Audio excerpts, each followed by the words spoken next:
Donner la parole à notre collègue Bernard Delcros pour le groupe de l'Union centriste. Vous avez la parole. Monsieur le Président, Monsieur le Ministre, chers collègues, tout au long de l'examen de ce projet de loi de finances pour 2023, notre groupe a eu à cœur de suivre une ligne qui nous semble claire et cohérente, guidée par deux constantes.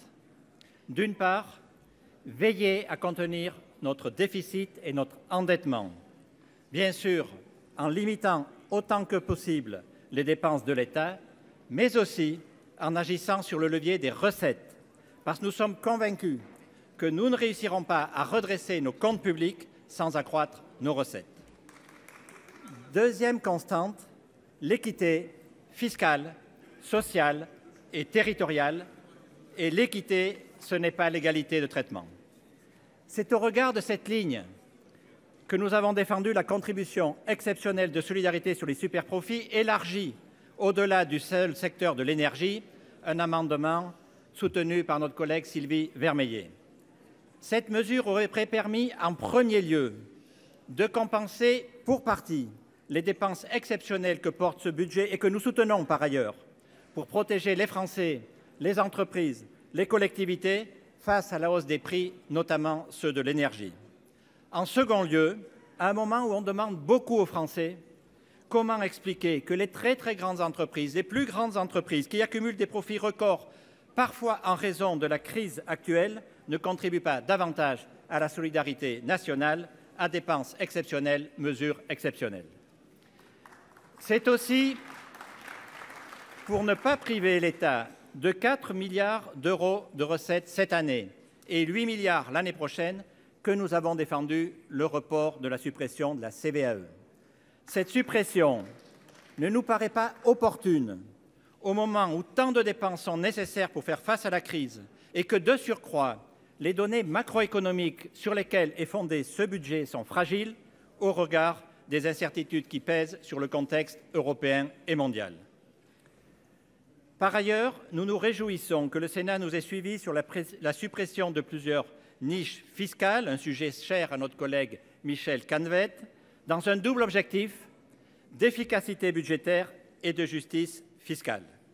Parmi elles, la suppression d'une niche implicite sur la transmission du patrimoine des plus fortunés qui contourne l'impôt sur le revenu en exploitant une faille du dispositif nouveau des PER, une anomalie qui coûterait plusieurs milliards d'euros à l'État selon certaines estimations. Ainsi, plusieurs mesures, souvent de justice fiscale, adoptées par le Sénat en première partie, ont permis de réduire notre déficit de 6,9 milliards et sans doute davantage parce qu'un certain nombre de mesures n'ont pu être chiffrées par vos services. Sur le volet budgétaire, le projet de loi de finances pour 2023 poursuit sa stratégie de hausse des budgets de plusieurs ministères régaliens, la justice, la santé, l'enseignement, la sécurité, la défense. Nous considérons que ces hausses sont nécessaires pour permettre à ces ministères de mener à bien leurs missions qui sont essentielles pour le pays. Concernant les collectivités locales, sur la DGF, notre groupe n'était pas favorable à une réponse uniforme pour toutes les collectivités parce que nous savons bien que derrière les moyennes, parfois flatteuses, se cachent de fortes disparités. Aussi, pour tenir compte de cette réalité et par ces mesures d'équité, nous soutenions le choix d'augmenter la DGF en ciblant les collectivités les plus fragiles. Nous avons eu un long débat, Monsieur le Ministre, sur la réforme des critères de répartition de la DSR et des voix se sont élevées sur tous les bancs pour que le critère de la longueur de voirie communale soit maintenu. Sa suppression pénaliserait les plus petites communes. Nous comptons sur vous, Monsieur le Ministre, pour entendre cette voix unanime du Sénat. Concernant la dotation aux communes pour la protection de la biodiversité et la valorisation des aménités rurales, le Sénat a renforcé les moyens qui lui sont consacrés pour une meilleure reconnaissance de l'apport de la ruralité à la préservation de notre environnement. C'est un message positif adressé aux maires des campagnes de France et nous souhaitons vivement que dans le texte final, le gouvernement conserve cette belle avancée. En matière d'investissement, le nouveau fonds vert, doté de 2 milliards d'euros, dont la gestion sera confiée au préfet de département, et nous soutenons cette idée, viendra compléter utilement la DETR et la DSIL pour soutenir les investissements des collectivités locales.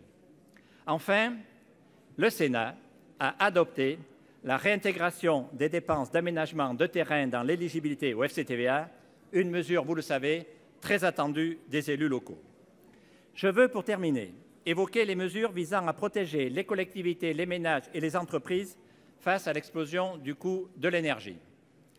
Nous soutenons le plafonnement de la hausse des tarifs réglementés en faveur des ménages et des petites collectivités, ainsi que l'amortisseur électricité en faveur des collectivités et des entreprises qui nous semble bien ciblé et mieux calibré à 180 € le mégawattheure plutôt qu'à 325 comme prévu initialement. Nous voulons saluer cette avancée. Nous avons aussi soutenu l'amendement du gouvernement voté par le Sénat vendredi pour élargir l'éligibilité au bouclier tarifaire gaz et électricité, notamment en faveur des EHPAD et des résidences autonomie. En revanche, le Sénat a revu les critères d'éligibilité au filet de sécurité énergie en faveur des collectivités pour le rendre plus simple, plus clair, plus efficace. Il nous semble important que vous conserviez au final un dispositif simplifié et suffisamment ouvert. Monsieur le ministre, au terme de ces semaines de débat, notre groupe tient d'abord à vous remercier pour votre présence continue, votre écoute et la facilité de nos échanges, même si nous aurions souhaité parfois davantage d'ouverture vers les propositions du Sénat. Notre groupe de l'Union centriste, à la quasi-unanimité, votera le projet de budget issu des débats du Sénat. Merci, mon cher collègue. Je vais donner la parole à notre collègue Jean-Louis